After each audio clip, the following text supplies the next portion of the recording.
কাবিনের টাকা তোমার হক, আর তোমার হক তোমাকে বোঝায় না দেওয়া পর্যন্ত আমাকে স্পর্শ করতে দিব না। আল্লাহ না করুক কাবিনের টাকা তোমাকে বোঝায় না দিয়ে যদি তোমাকে আমি স্পর্শ করি আর কালকে সকালবেলা আমি মারা যাই, তাহলে তো আমি মরার পরেও দাবির নিচে থাকবো।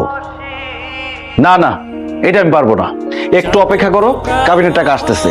কাবিনের টাকা আসলে তোমাকে আমি কাবিনের টাকা বুঝাই দিব, তারপর আমরা বাসর করবো। 24টা বছর ধরে তো অপেক্ষাই করতেছি, আয় আল্লাহ জানে আমার বছর করতে আরো কত করে অপেক্ষা করতে হয়।